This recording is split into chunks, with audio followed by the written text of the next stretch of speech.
దేంతో అలయన్స్? అలా లీడరు లేడు, ఆ పార్టీ లేదు నా దృష్టిలో. శాస్త్రి గారు మీరు అంత సీనియరు, మా నాయన రాజకీయాలు చూసినారు, ఈ రాష్ట్రంలో రాజకీయాలు పొలిటికల్ అలయన్స్ అని చూసిన వాళ్ళే కదా మీరు. 2004లో కాంగ్రెస్ పార్టీ ప్రభుత్వంలోకి పెద్ద ఎత్తున వచ్చింది. ఆ టైంలో ఆ గాలి ఉన్నప్పుడు 42 సీట్లు ఇచ్చిండు టీఆర్ఎస్కి. ఎన్ని ఉండే వాళ్ళు? ఒకడు ఎమ్మెల్యే ఉండే, లింగులిట్టుమని కేసీఆర్ ఒకడే ఉండే. ఒక్కటి ఉంటే 42. ఎందుకు ఇచ్చారు? తెలంగాణ వాదం బలంగా ఉందని ఇచ్చారు. ఇప్పుడు ఏం వాదం ఉందండి బలంగా? టీఆర్ఎస్ అంటే కరప్షను, టీఆర్ఎస్ అంటే ఆరోగెన్సు, కొవ్వు, డ్రగ్సు, వీళ్ళతో ఏం అలయన్స్ పెడతారండి? టీఆర్ఎస్ ఏంది? What is their ideology today?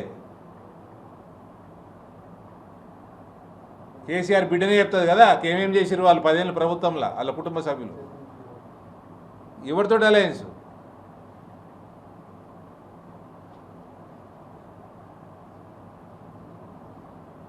దేనికోసం అలయన్స్? ఇవాళ మా వాదం దేశవ్యాప్తంగా భారతీయ జనతా పార్టీ ఐడియాలజీ, మా జాతీయతాభావం, మా హిందుత్వవాదము, ఇవన్నీ ప్రజలలో ఎక్కడ ఎలక్షన్లైనా